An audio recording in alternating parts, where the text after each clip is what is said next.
안녕하세요. 삶의 지혜와 깊은 울림을 나누는 시간입니다.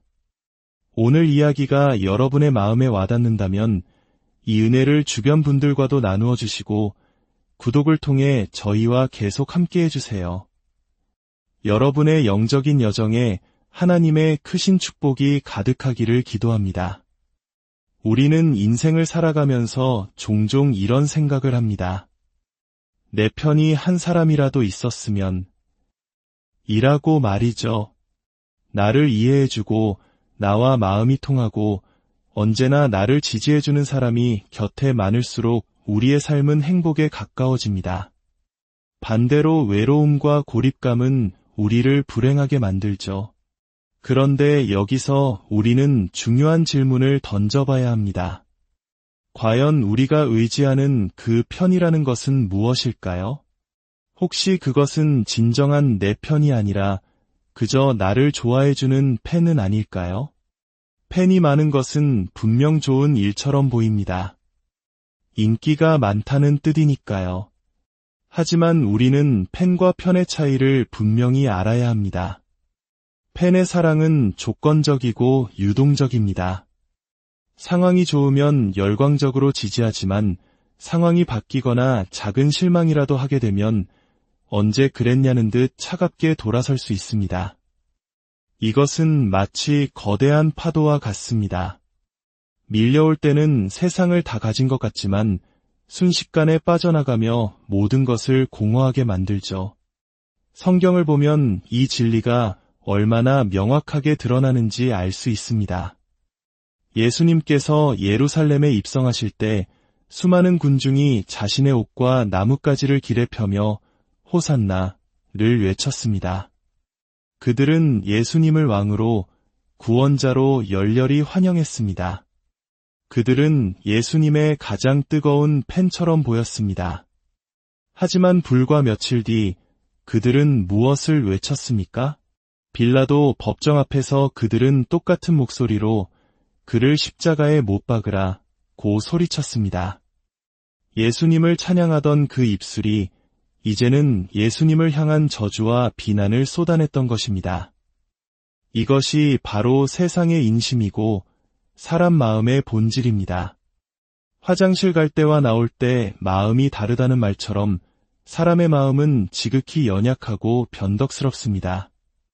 그렇기에 우리는 사람을 의지하면 상처를 받고 사람에게 기대하면 실망하게 되는 것입니다. 인간관계 속에서 팬을 만들고 그 인기를 관리하려는 노력은 결국 우리를 지치게 하고 더 큰 공허함으로 이끌 뿐입니다. 예수님을 따르던 수많은 무리, 그 팬들이 결국 예수님을 십자가로 내몰았다는 사실을 우리는 결코 잊어서는 안 됩니다. 그렇다면 우리는 어떻게 해야 할까요? 사람은 관리의 대상이 아니라 관심의 대상입니다. 교육의 대상이 아니라 사랑의 대상입니다. 누군가를 가르치고 잔소리하고 억지로 바꾸려 해서는 안 됩니다. 사람은 그렇게 쉽게 변하는 존재가 아닙니다. 오히려 우리는 분별해야 합니다. 누구와 깊은 관계를 맺고 누구와 동행할 것인지를 지혜롭게 선택해야 합니다. 맞지 않는 사람을 억지로 바꾸려 애쓰는 것은 부질없는 일입니다. 우리가 진정으로 추구해야 할 것은 사람들의 인기를 얻는 것이 아니라 변하지 않는 단 한 분, 영원한 내 편을 얻는 것입니다. 그리고 성경은 분명히 말씀하십니다. 하나님은 내 편이시라. 하나님의 사랑은 세상의 사랑과 근본적으로 다릅니다. 로마서 5장은 이렇게 증언합니다. 우리가 아직 연약할 때에 경건하지 않은 자를 위하여 죽으셨도다. 우리가 아직 죄인 되었을 때에 그리스도께서 우리를 위하여 죽으심으로 하나님께서 우리에 대한 자기의 사랑을 확증하셨느니라. 이 말씀의 의미가 무엇일까요? 하나님은 우리가 예쁘고 훌륭하고 사랑스러울 때 우리를 사랑하신 것이 아닙니다. 오히려 우리가 가장 연약하고 죄로 물들어 있고 아무런 가치가 없다고 느껴질 바로 그때 우리에 대한 사랑을 십자가 위에서 못 박아 확정하셨다는 것입니다. 이것이 바로 조건 없는 사랑, 먼저 베푸시는 사랑입니다. 사람은 이해관계를 따집니다. 나에게 잘해주는 사람에게 잘해주고 주고받는 관계를 맺습니다. 하지만 하나님의 사랑은 그런 계산적인 사랑이 아닙니다. 우리가 사랑받을 자격이 조금도 없을 때 우리를 위해 자신의 전부를 내어주신 사랑입니다. 그렇게 우리를 사랑하시는 하나님께서 우리를 위하시는데 누가 우리를 대적할 수 있겠습니까? 그 어떤 환난이나 곤고나 박해나 위험이라도 우리를 하나님의 사랑에서 끊을 수 없다고 성경은 선포합니다. 신앙이란 바로 이 하나님 편에 내가 의지적으로 결단하여 서는 것입니다. 하나님은 이미 우리의 편이 되어주셨습니다. 이제는 우리가 하나님 편에 서기로 결심하고 나아가는 것이 신앙생활의 핵심입니다. 하늘은 스스로 돕는 자를 돕는다는 말처럼 우리가 하나님을 기쁘시게 하고 하나님의 뜻을 따르려 노력할 때 그 모든 행위는 영적인 마일리지처럼 차곡차곡 쌓이게 됩니다. 시편의 기자 다윗은 인생의 가장 험난한 시간을 보내며 이 진리를 온몸으로 깨달았습니다. 그는 수많은 원수들에게 둘러싸여 생명의 위협을 느끼는 절체절명의 상황 속에서 하나님을 의지했습니다. 그는 악한 세력들이 마치 굶주린 맹수처럼 자신의 틈을 엿보고 있음을 알았습니다. 여기서 우리는 중요한 영적 원리를 배울 수 있습니다. 첫째, 마귀에게 틈을 주지 말아야 합니다. 우리가 조금이라도 방심하고 영적으로 해이해지면 악한 영은 그 틈을 비집고 들어와 우리의 마음을 송두리째 흔들어 놓습니다. 둘째, 마음의 탐심을 버려야 합니다. 욕심은 죄를 낳고 그 죄는 우리를 넘어지게 만드는 덫이 됩니다. 셋째, 마음을 합하여 함께 기도해야 합니다. 혼자서는 지치기 쉽지만 믿음의 동역자들이 함께 손을 잡고 중보할 때 우리는 어떤 어려움도 이겨낼 힘을 얻습니다. 모세가 산 위에서 손을 들고 기도할 때 전장에서는 여호수아가 승리했던 것처럼 말입니다. 넷째, 항상 신앙의 건강한 톤을 유지해야 합니다. 성령으로 충만하고 은혜가 넘칠 때 우리는 시험을 이겨낼 수 있습니다. 마치 거대한 덤프트럭이 탄력을 받아야 오르막을 쉽게 오르듯 우리의 신앙도 영적인 탄력이 있어야 어떤 시련의 언덕도 넘어갈 수 있는 것입니다. 다윗은 고통 속에서 하나님께 부르짖으며 놀라운 고백을 합니다. 시편 56편 8절입니다. 나의 유리함을 주께서 계수하셨사오니 나의 눈물을 주의 병에 담으소서. 이것이 주의 책에 기록되지 아니하였나이까. 이것이 바로 영적인 마일리지의 원리입니다. 우리가 겪는 모든 고난, 방황하며 흘렸던 모든 눈물 한 방울까지도 하나님께서는 잊지 않으시고 당신의 병에 담아 기억하신다는 것입니다. 우리의 기도가 쌓이고 우리의 눈물이 쌓여 그 병이 가득 차는 날 하나님께서는 반드시 응답하시고 역사하십니다. 아직 응답이 오지 않았다면 그것은 눈물병이 아직 다 차지 않았기 때문일 수 있습니다. 포기하지 마십시오.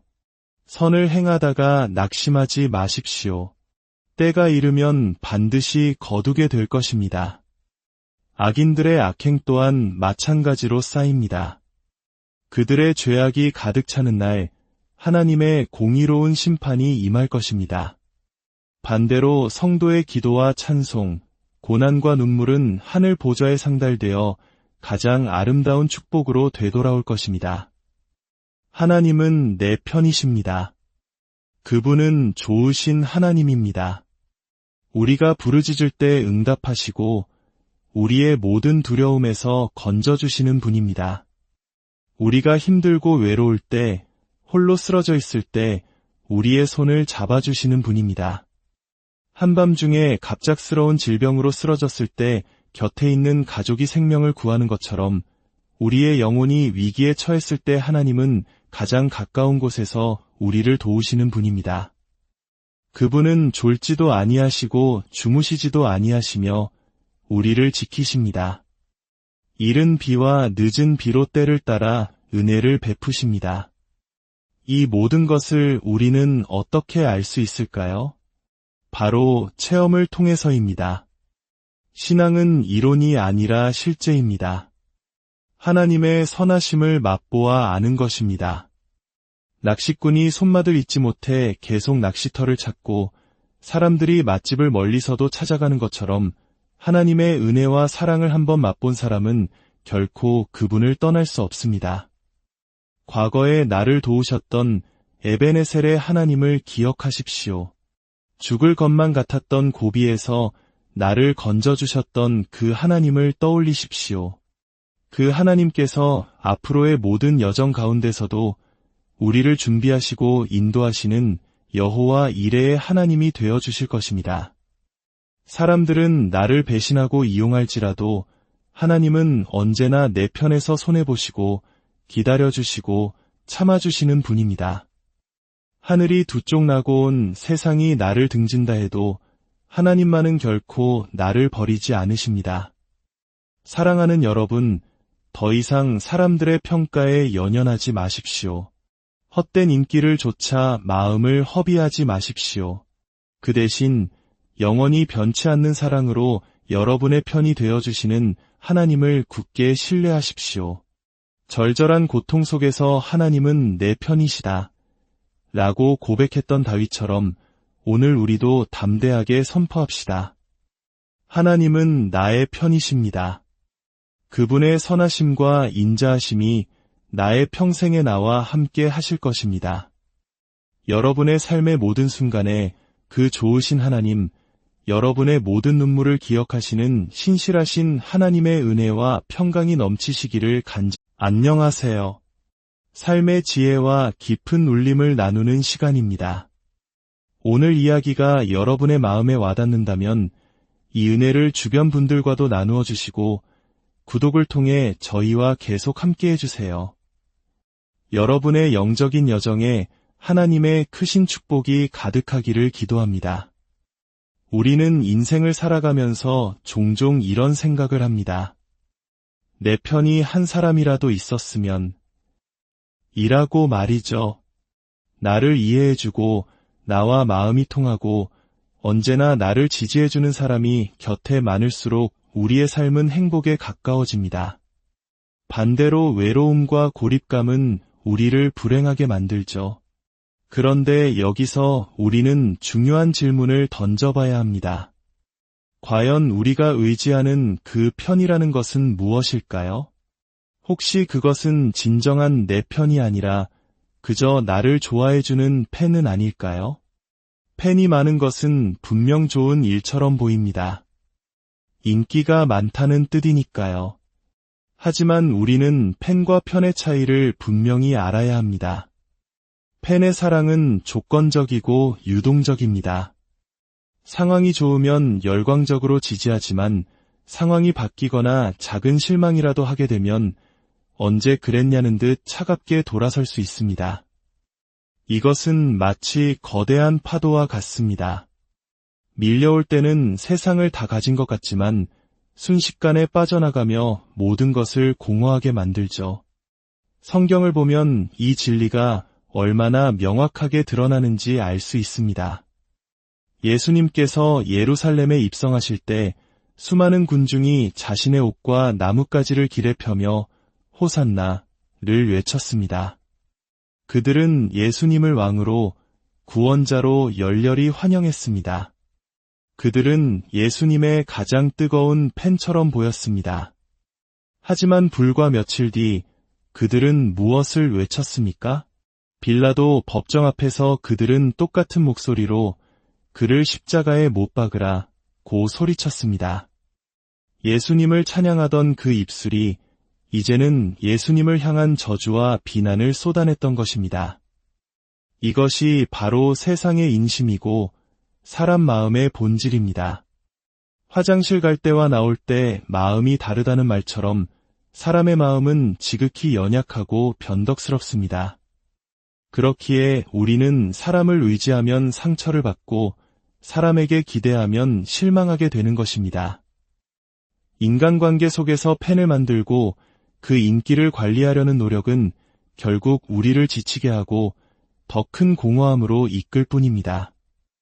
예수님을 따르던 수많은 무리, 그 팬들이 결국 예수님을 십자가로 내몰았다는 사실을 우리는 결코 잊어서는 안 됩니다.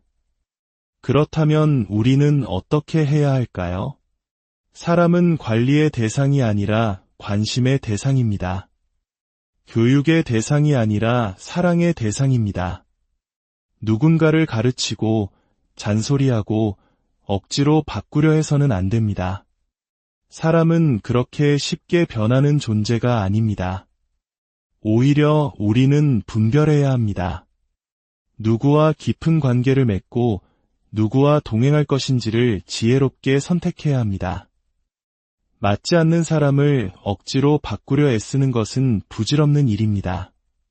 우리가 진정으로 추구해야 할 것은 사람들의 인기를 얻는 것이 아니라 변하지 않는 단 한 분, 영원한 내 편을 얻는 것입니다. 그리고 성경은 분명히 말씀하십니다. 하나님은 내 편이시라. 하나님의 사랑은 세상의 사랑과 근본적으로 다릅니다.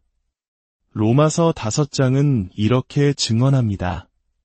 우리가 아직 연약할 때에 경건하지 않은 자를 위하여 죽으셨도다. 우리가 아직 죄인 되었을 때에 그리스도께서 우리를 위하여 죽으심으로 하나님께서 우리에 대한 자기의 사랑을 확증하셨느니라. 이 말씀의 의미가 무엇일까요? 하나님은 우리가 예쁘고 훌륭하고 사랑스러울 때 우리를 사랑하신 것이 아닙니다. 오히려 우리가 가장 연약하고 죄로 물들어 있고 아무런 가치가 없다고 느껴질 바로 그때 우리에 대한 사랑을 십자가 위에서 못 박아 확정하셨다는 것입니다. 이것이 바로 조건 없는 사랑, 먼저 베푸시는 사랑입니다.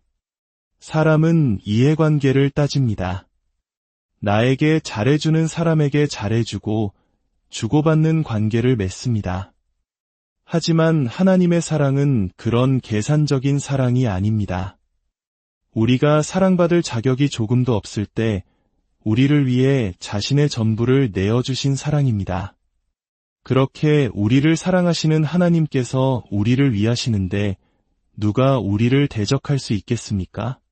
그 어떤 환난이나 곤고나 박해나 위험이라도 우리를 하나님의 사랑에서 끊을 수 없다고 성경은 선포합니다.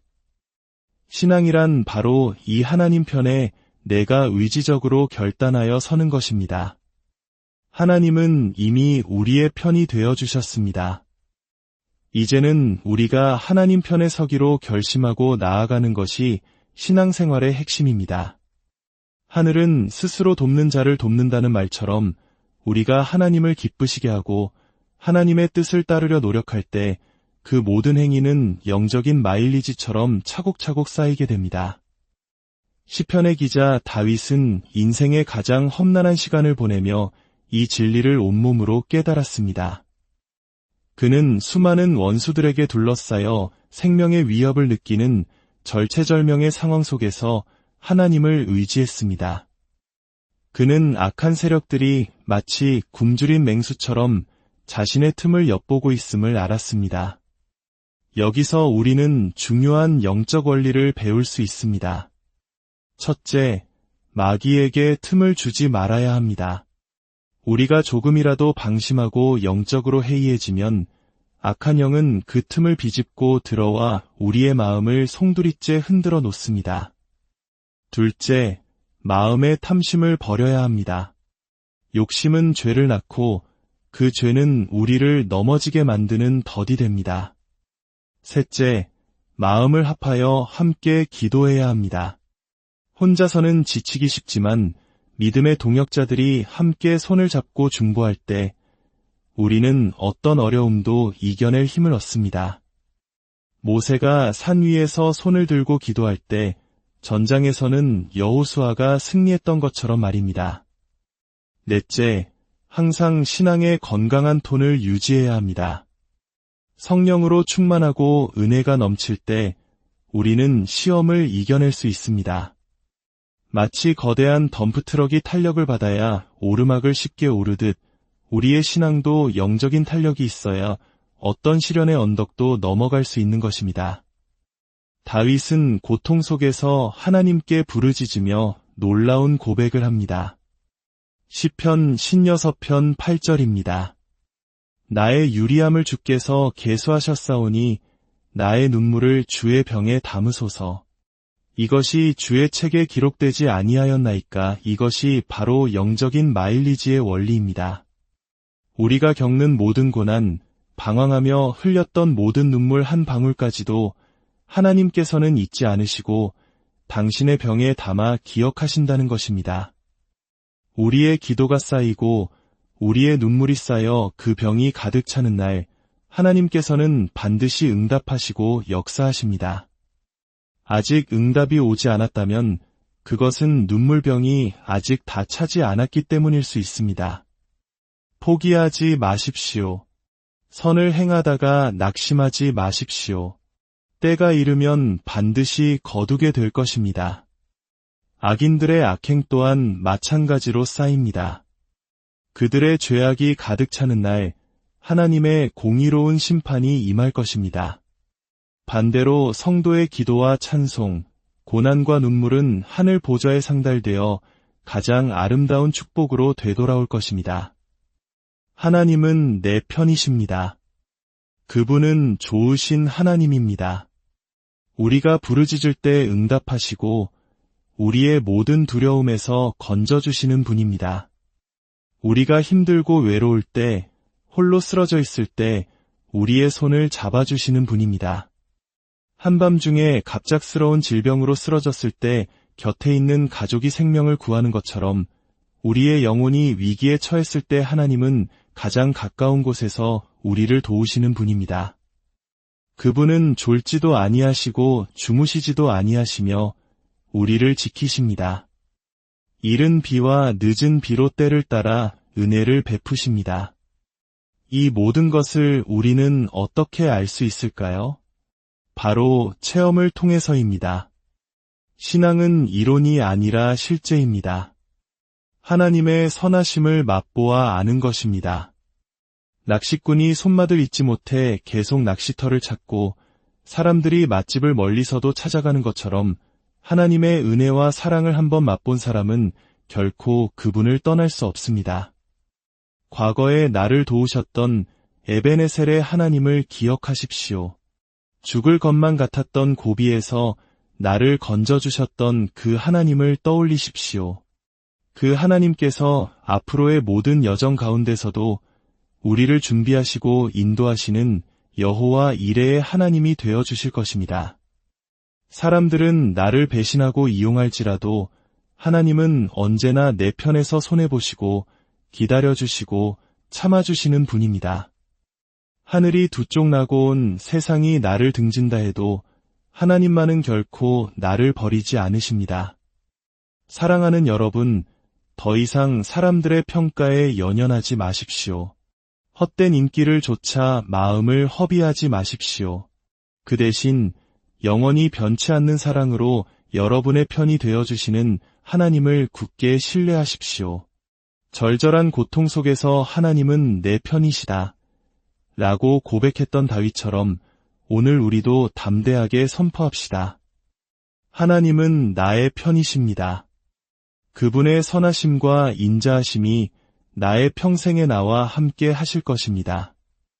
여러분의 삶의 모든 순간에 그 좋으신 하나님, 여러분의 모든 눈물을 기억하시는 신실하신 하나님의 은혜와 평강이 넘치시기를 안녕하세요. 삶의 지혜와 깊은 울림을 나누는 시간입니다. 오늘 이야기가 여러분의 마음에 와닿는다면 이 은혜를 주변 분들과도 나누어 주시고 구독을 통해 저희와 계속 함께 해주세요. 여러분의 영적인 여정에 하나님의 크신 축복이 가득하기를 기도합니다. 우리는 인생을 살아가면서 종종 이런 생각을 합니다. 내 편이 한 사람이라도 있었으면 이라고 말이죠. 나를 이해해주고 나와 마음이 통하고 언제나 나를 지지해주는 사람이 곁에 많을수록 우리의 삶은 행복에 가까워집니다. 반대로 외로움과 고립감은 우리를 불행하게 만들죠. 그런데 여기서 우리는 중요한 질문을 던져봐야 합니다. 과연 우리가 의지하는 그 편이라는 것은 무엇일까요? 혹시 그것은 진정한 내 편이 아니라 그저 나를 좋아해주는 팬은 아닐까요? 팬이 많은 것은 분명 좋은 일처럼 보입니다. 인기가 많다는 뜻이니까요. 하지만 우리는 팬과 편의 차이를 분명히 알아야 합니다. 팬의 사랑은 조건적이고 유동적입니다. 상황이 좋으면 열광적으로 지지하지만 상황이 바뀌거나 작은 실망이라도 하게 되면 언제 그랬냐는 듯 차갑게 돌아설 수 있습니다. 이것은 마치 거대한 파도와 같습니다. 밀려올 때는 세상을 다 가진 것 같지만 순식간에 빠져나가며 모든 것을 공허하게 만들죠. 성경을 보면 이 진리가 얼마나 명확하게 드러나는지 알 수 있습니다. 예수님께서 예루살렘에 입성하실 때 수많은 군중이 자신의 옷과 나뭇가지를 길에 펴며 호산나를 외쳤습니다. 그들은 예수님을 왕으로, 구원자로 열렬히 환영했습니다. 그들은 예수님의 가장 뜨거운 팬처럼 보였습니다. 하지만 불과 며칠 뒤 그들은 무엇을 외쳤습니까? 빌라도 법정 앞에서 그들은 똑같은 목소리로 그를 십자가에 못 박으라 고 소리쳤습니다. 예수님을 찬양하던 그 입술이 이제는 예수님을 향한 저주와 비난을 쏟아냈던 것입니다. 이것이 바로 세상의 인심이고 사람 마음의 본질입니다. 화장실 갈 때와 나올 때 마음이 다르다는 말처럼 사람의 마음은 지극히 연약하고 변덕스럽습니다. 그렇기에 우리는 사람을 의지하면 상처를 받고 사람에게 기대하면 실망하게 되는 것입니다. 인간관계 속에서 팬을 만들고 그 인기를 관리하려는 노력은 결국 우리를 지치게 하고 더 큰 공허함으로 이끌 뿐입니다. 예수님을 따르던 수많은 무리, 그 팬들이 결국 예수님을 십자가로 내몰았다는 사실을 우리는 결코 잊어서는 안 됩니다. 그렇다면 우리는 어떻게 해야 할까요? 사람은 관리의 대상이 아니라 관심의 대상입니다. 교육의 대상이 아니라 사랑의 대상입니다.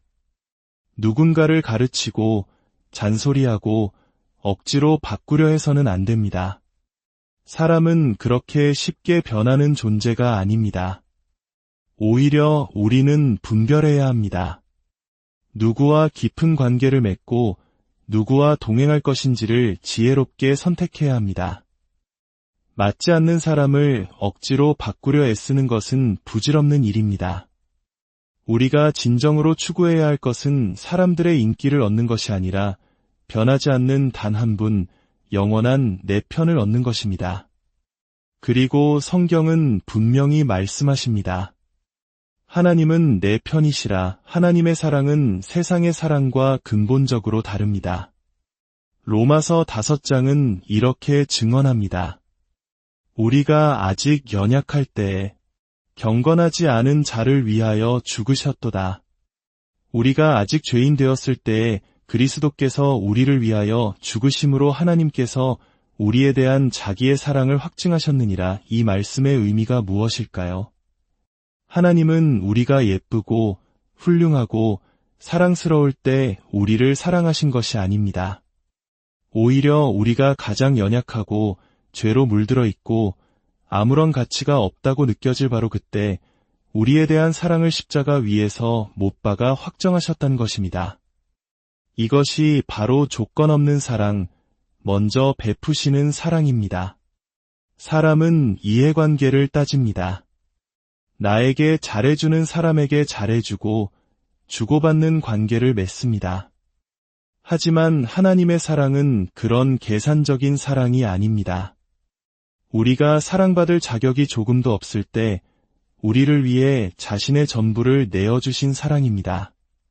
그렇게 우리를 사랑하시는 하나님께서 우리를 위하시는데 누가 우리를 대적할 수 있겠습니까?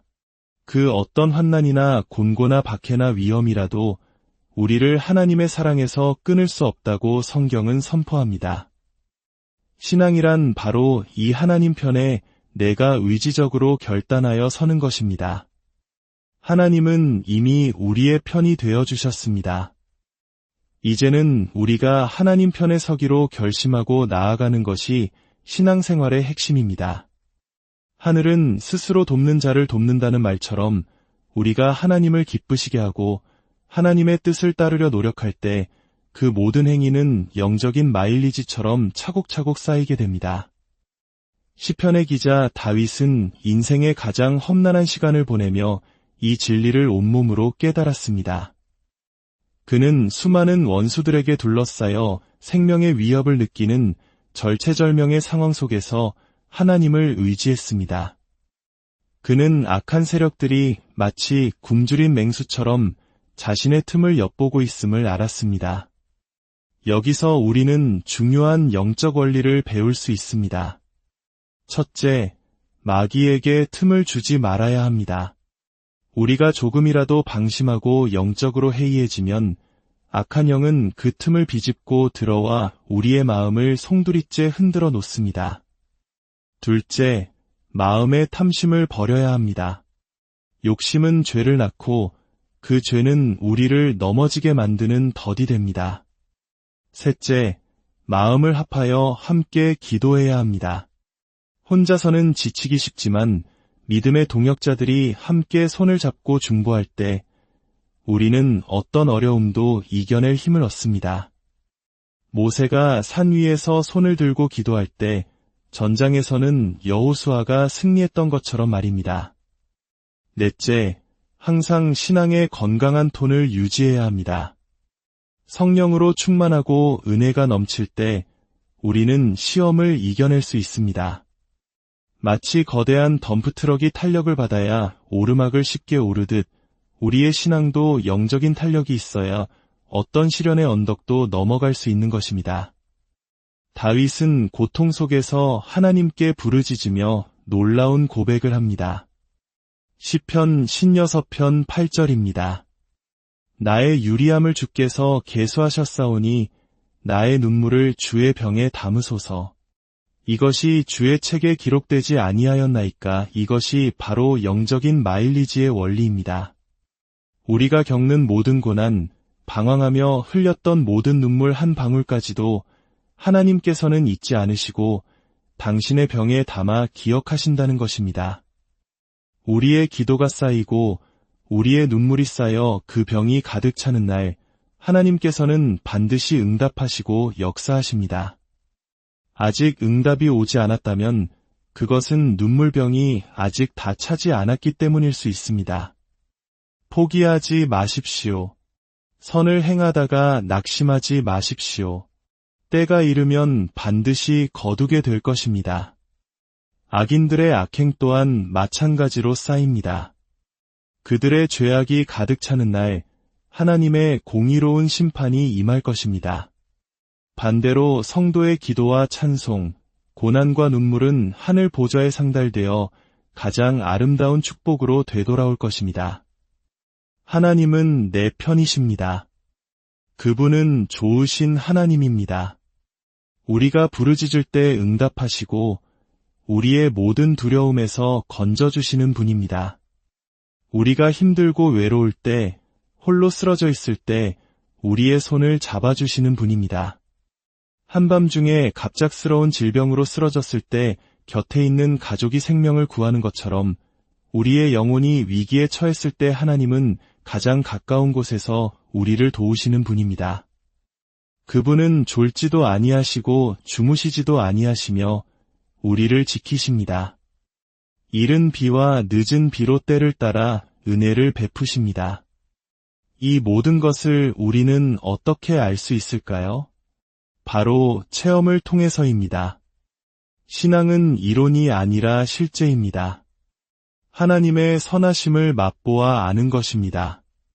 낚시꾼이 손맛을 잊지 못해 계속 낚시터를 찾고 사람들이 맛집을 멀리서도 찾아가는 것처럼 하나님의 은혜와 사랑을 한번 맛본 사람은 결코 그분을 떠날 수 없습니다. 과거에 나를 도우셨던 에베네셀의 하나님을 기억하십시오. 죽을 것만 같았던 고비에서 나를 건져주셨던 그 하나님을 떠올리십시오. 그 하나님께서 앞으로의 모든 여정 가운데서도 우리를 준비하시고 인도하시는 여호와 이레의 하나님이 되어주실 것입니다. 사람들은 나를 배신하고 이용할지라도 하나님은 언제나 내 편에서 손해보시고 기다려주시고 참아주시는 분입니다. 하늘이 두 쪽 나고 온 세상이 나를 등진다 해도 하나님만은 결코 나를 버리지 않으십니다. 사랑하는 여러분, 더 이상 사람들의 평가에 연연하지 마십시오. 헛된 인기를 좇아 마음을 허비하지 마십시오. 그 대신 영원히 변치 않는 사랑으로 여러분의 편이 되어주시는 하나님을 굳게 신뢰하십시오. 절절한 고통 속에서 하나님은 내 편이시다 라고 고백했던 다윗처럼 오늘 우리도 담대하게 선포합시다.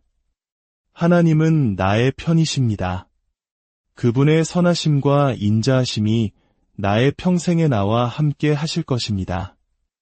여러분의 삶의 모든 순간에 그 좋으신 하나님, 여러분의 모든 눈물을 기억하시는 신실하신 하나님의 은혜와 평강이 넘치시기를 안녕하세요. 삶의 지혜와 깊은 울림을 나누는 시간입니다.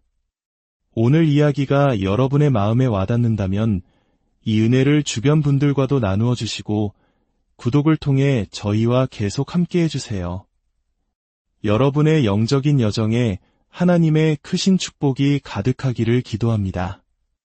우리는 인생을 살아가면서 종종 이런 생각을 합니다. 내 편이 한 사람이라도 있었으면 이라고 말이죠.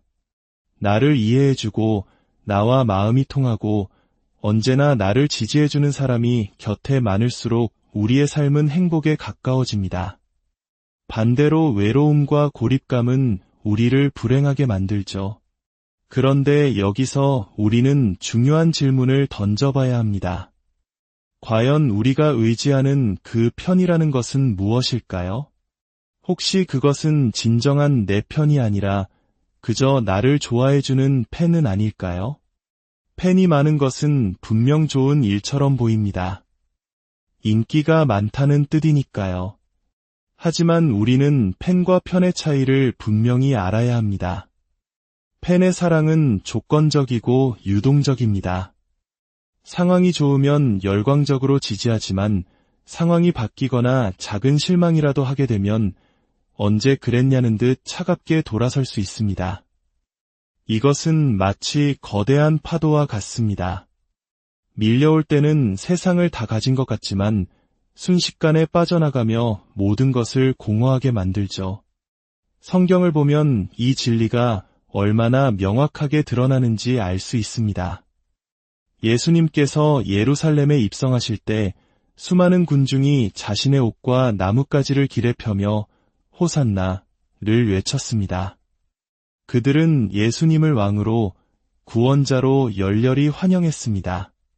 그들은 예수님의 가장 뜨거운 팬처럼 보였습니다. 하지만 불과 며칠 뒤 그들은 무엇을 외쳤습니까? 빌라도 법정 앞에서 그들은 똑같은 목소리로 그를 십자가에 못 박으라 고 소리쳤습니다. 예수님을 찬양하던 그 입술이 이제는 예수님을 향한 저주와 비난을 쏟아냈던 것입니다. 이것이 바로 세상의 인심이고 사람 마음의 본질입니다. 화장실 갈 때와 나올 때 마음이 다르다는 말처럼 사람의 마음은 지극히 연약하고 변덕스럽습니다.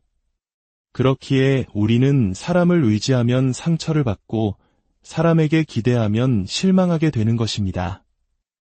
인간관계 속에서 팬을 만들고 그 인기를 관리하려는 노력은 결국 우리를 지치게 하고 더 큰 공허함으로 이끌 뿐입니다. 예수님을 따르던 수많은 무리, 그 팬들이 결국 예수님을 십자가로 내몰았다는 사실을 우리는 결코 잊어서는 안 됩니다. 그렇다면 우리는 어떻게 해야 할까요? 사람은 관리의 대상이 아니라 관심의 대상입니다. 교육의 대상이 아니라 사랑의 대상입니다. 누군가를 가르치고 잔소리하고 억지로 바꾸려 해서는 안 됩니다. 사람은 그렇게 쉽게 변하는 존재가 아닙니다. 오히려 우리는 분별해야 합니다. 누구와 깊은 관계를 맺고 누구와 동행할 것인지를 지혜롭게 선택해야 합니다. 맞지 않는 사람을 억지로 바꾸려 애쓰는 것은 부질없는 일입니다.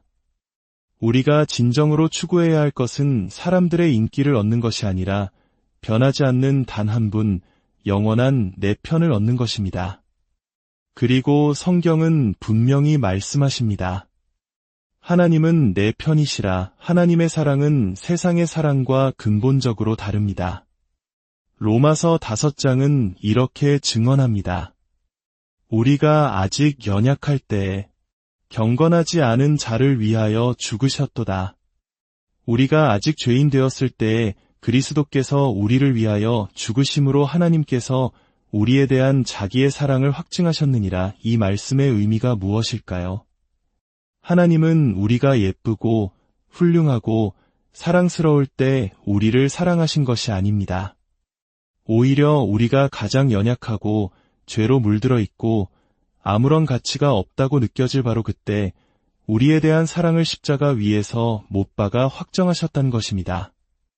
이것이 바로 조건 없는 사랑, 먼저 베푸시는 사랑입니다. 사람은 이해관계를 따집니다.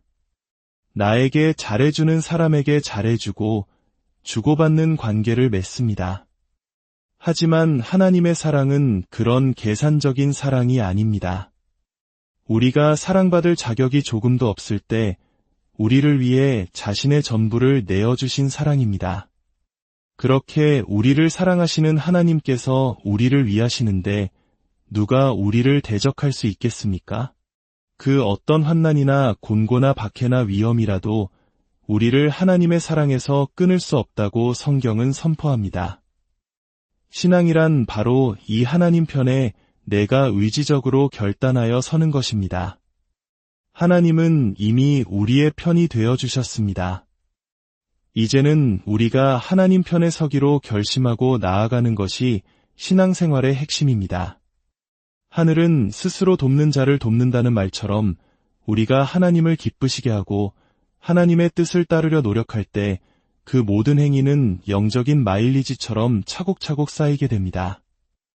시편의 기자 다윗은 인생의 가장 험난한 시간을 보내며 이 진리를 온몸으로 깨달았습니다. 그는 수많은 원수들에게 둘러싸여 생명의 위협을 느끼는 절체절명의 상황 속에서 하나님을 의지했습니다. 그는 악한 세력들이 마치 굶주린 맹수처럼 자신의 틈을 엿보고 있음을 알았습니다. 여기서 우리는 중요한 영적 원리를 배울 수 있습니다. 첫째, 마귀에게 틈을 주지 말아야 합니다. 우리가 조금이라도 방심하고 영적으로 해이해지면 악한 영은 그 틈을 비집고 들어와 우리의 마음을 송두리째 흔들어 놓습니다. 둘째, 마음의 탐심을 버려야 합니다. 욕심은 죄를 낳고 그 죄는 우리를 넘어지게 만드는 덫이 됩니다. 셋째, 마음을 합하여 함께 기도해야 합니다. 혼자서는 지치기 쉽지만 믿음의 동역자들이 함께 손을 잡고 중보할 때 우리는 어떤 어려움도 이겨낼 힘을 얻습니다.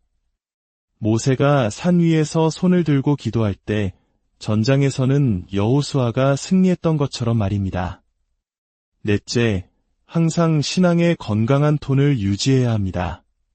성령으로 충만하고 은혜가 넘칠 때 우리는 시험을 이겨낼 수 있습니다. 마치 거대한 덤프트럭이 탄력을 받아야 오르막을 쉽게 오르듯 우리의 신앙도 영적인 탄력이 있어야 어떤 시련의 언덕도 넘어갈 수 있는 것입니다. 다윗은 고통 속에서 하나님께 부르짖으며 놀라운 고백을 합니다. 시편 16편 8절입니다. 나의 유리함을 주께서 계수하셨사오니 나의 눈물을 주의 병에 담으소서. 이것이 주의 책에 기록되지 아니하였나이까. 이것이 바로 영적인 마일리지의 원리입니다. 우리가 겪는 모든 고난, 방황하며 흘렸던 모든 눈물 한 방울까지도 하나님께서는 잊지 않으시고 당신의 병에 담아 기억하신다는 것입니다. 우리의 기도가 쌓이고 우리의 눈물이 쌓여 그 병이 가득 차는 날, 하나님께서는 반드시 응답하시고 역사하십니다. 아직 응답이 오지 않았다면 그것은 눈물병이 아직 다 차지 않았기 때문일 수 있습니다. 포기하지 마십시오. 선을 행하다가 낙심하지 마십시오. 때가 이르면 반드시 거두게 될 것입니다. 악인들의 악행 또한 마찬가지로 쌓입니다. 그들의 죄악이 가득 차는 날, 하나님의 공의로운 심판이 임할 것입니다. 반대로 성도의 기도와 찬송, 고난과 눈물은 하늘 보좌에 상달되어 가장 아름다운 축복으로 되돌아올 것입니다. 하나님은 내 편이십니다. 그분은 좋으신 하나님입니다. 우리가 부르짖을 때 응답하시고 우리의 모든 두려움에서 건져주시는 분입니다. 우리가 힘들고 외로울 때, 홀로 쓰러져 있을 때 우리의 손을 잡아주시는 분입니다. 한밤중에 갑작스러운 질병으로 쓰러졌을 때 곁에 있는 가족이 생명을 구하는 것처럼 우리의 영혼이 위기에 처했을 때 하나님은 가장 가까운 곳에서 우리를 도우시는 분입니다. 그분은 졸지도 아니하시고 주무시지도 아니하시며 우리를 지키십니다. 이른 비와 늦은 비로 때를 따라 은혜를 베푸십니다. 이 모든 것을 우리는 어떻게 알 수 있을까요? 바로 체험을 통해서입니다. 신앙은 이론이 아니라 실제입니다. 하나님의 선하심을 맛보아 아는 것입니다. 낚시꾼이 손맛을 잊지 못해 계속 낚시터를 찾고 사람들이 맛집을 멀리서도 찾아가는 것처럼 하나님의 은혜와 사랑을 한번 맛본 사람은 결코 그분을 떠날 수 없습니다. 과거에 나를 도우셨던 에베네셀의 하나님을 기억하십시오. 죽을 것만 같았던 고비에서 나를 건져주셨던 그 하나님을 떠올리십시오. 그 하나님께서 앞으로의 모든 여정 가운데서도 우리를 준비하시고 인도하시는 여호와 이레의 하나님이 되어주실 것입니다. 사람들은 나를 배신하고 이용할지라도 하나님은 언제나 내 편에서 손해보시고 기다려주시고 참아주시는 분입니다. 하늘이 두 쪽 나고 온 세상이 나를 등진다 해도 하나님만은 결코 나를 버리지 않으십니다. 사랑하는 여러분, 더 이상 사람들의 평가에 연연하지 마십시오. 헛된 인기를 좇아 마음을 허비하지 마십시오. 그 대신 영원히 변치 않는 사랑으로 여러분의 편이 되어주시는 하나님을 굳게 신뢰하십시오. 절절한 고통 속에서 하나님은 내 편이시다 라고 고백했던 다윗처럼 오늘 우리도 담대하게 선포합시다. 하나님은 나의 편이십니다. 그분의 선하심과 인자하심이 나의 평생에 나와 함께 하실 것입니다. 여러분의 삶의 모든 순간에 그 좋으신 하나님, 여러분의 모든 눈물을 기억하시는 신실하신 하나님의 은혜와 평강이 넘치시기를 안녕하세요. 삶의 지혜와 깊은 울림을 나누는 시간입니다.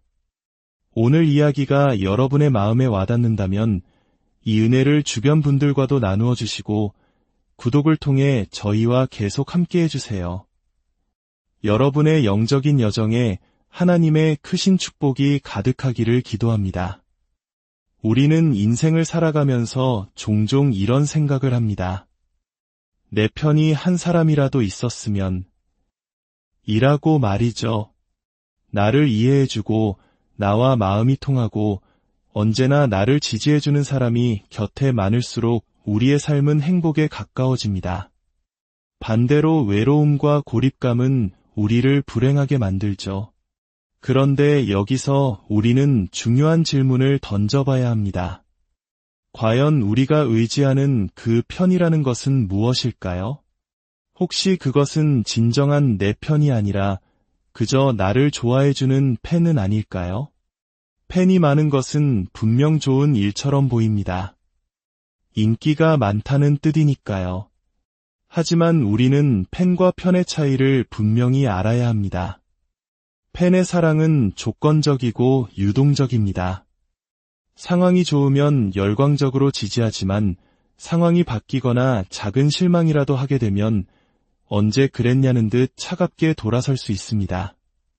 이것은 마치 거대한 파도와 같습니다. 밀려올 때는 세상을 다 가진 것 같지만 순식간에 빠져나가며 모든 것을 공허하게 만들죠. 성경을 보면 이 진리가 얼마나 명확하게 드러나는지 알 수 있습니다. 예수님께서 예루살렘에 입성하실 때 수많은 군중이 자신의 옷과 나뭇가지를 길에 펴며 호산나를 외쳤습니다. 그들은 예수님을 왕으로, 구원자로 열렬히 환영했습니다. 그들은 예수님의 가장 뜨거운 팬처럼 보였습니다. 하지만 불과 며칠 뒤 그들은 무엇을 외쳤습니까?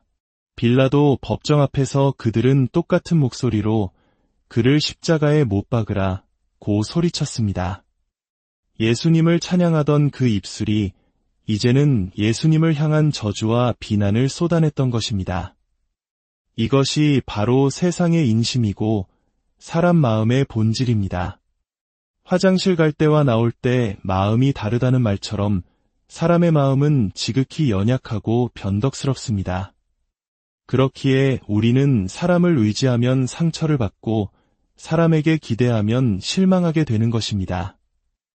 인간관계 속에서 팬을 만들고 그 인기를 관리하려는 노력은 결국 우리를 지치게 하고 더 큰 공허함으로 이끌 뿐입니다.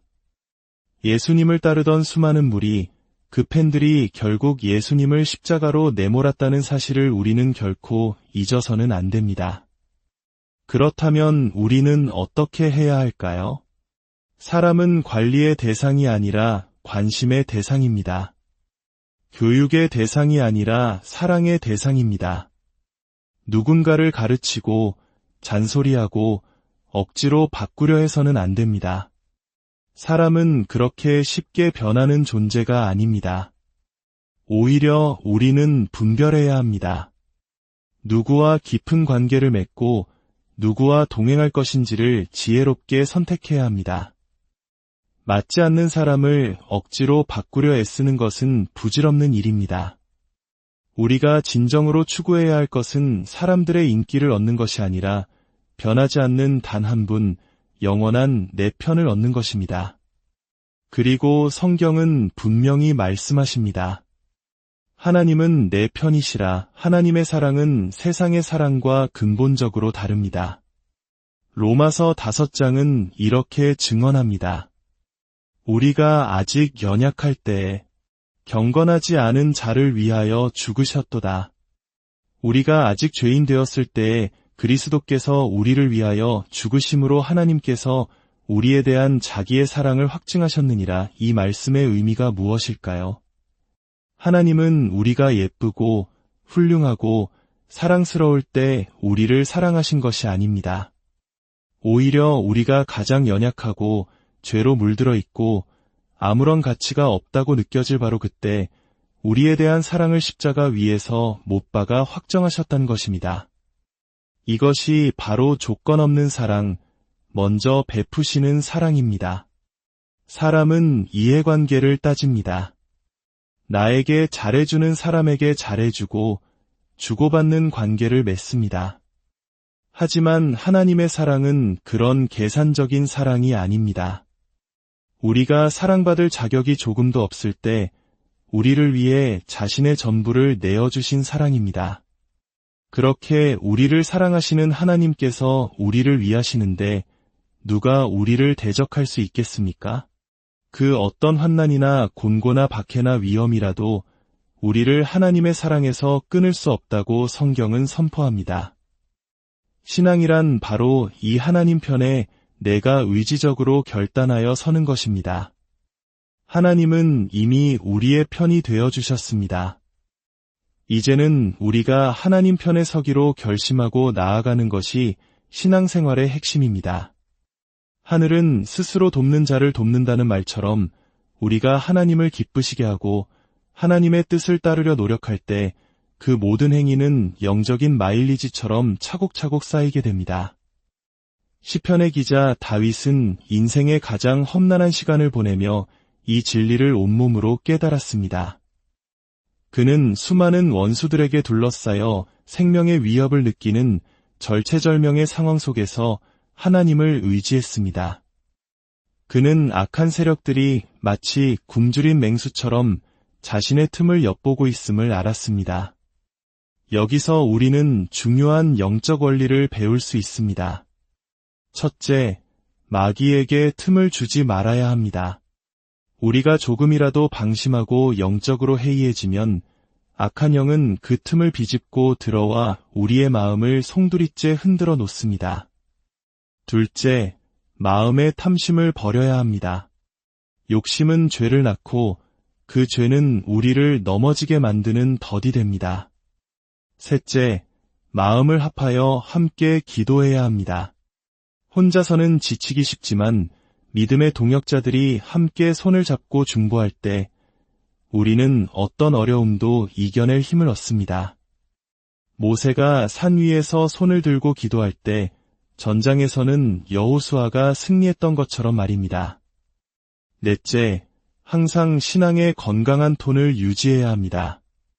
성령으로 충만하고 은혜가 넘칠 때 우리는 시험을 이겨낼 수 있습니다. 마치 거대한 덤프트럭이 탄력을 받아야 오르막을 쉽게 오르듯 우리의 신앙도 영적인 탄력이 있어야 어떤 시련의 언덕도 넘어갈 수 있는 것입니다. 다윗은 고통 속에서 하나님께 부르짖으며 놀라운 고백을 합니다. 시편 16편 8절입니다. 나의 유리함을 주께서 계수하셨사오니 나의 눈물을 주의 병에 담으소서. 이것이 주의 책에 기록되지 아니하였나이까. 이것이 바로 영적인 마일리지의 원리입니다. 우리가 겪는 모든 고난, 방황하며 흘렸던 모든 눈물 한 방울까지도 하나님께서는 잊지 않으시고 당신의 병에 담아 기억하신다는 것입니다. 우리의 기도가 쌓이고 우리의 눈물이 쌓여 그 병이 가득 차는 날 하나님께서는 반드시 응답하시고 역사하십니다. 아직 응답이 오지 않았다면 그것은 눈물병이 아직 다 차지 않았기 때문일 수 있습니다. 포기하지 마십시오. 선을 행하다가 낙심하지 마십시오. 때가 이르면 반드시 거두게 될 것입니다. 악인들의 악행 또한 마찬가지로 쌓입니다. 그들의 죄악이 가득 차는 날 하나님의 공의로운 심판이 임할 것입니다. 반대로 성도의 기도와 찬송, 고난과 눈물은 하늘 보좌에 상달되어 가장 아름다운 축복으로 되돌아올 것입니다. 하나님은 내 편이십니다. 그분은 좋으신 하나님입니다.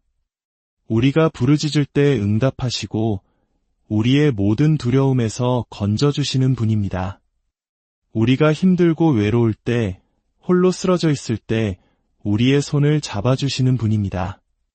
한밤중에 갑작스러운 질병으로 쓰러졌을 때 곁에 있는 가족이 생명을 구하는 것처럼 우리의 영혼이 위기에 처했을 때 하나님은 가장 가까운 곳에서 우리를 도우시는 분입니다. 그분은 졸지도 아니하시고 주무시지도 아니하시며 우리를 지키십니다. 이른 비와 늦은 비로 때를 따라 은혜를 베푸십니다. 이 모든 것을 우리는 어떻게 알 수 있을까요? 바로 체험을 통해서입니다.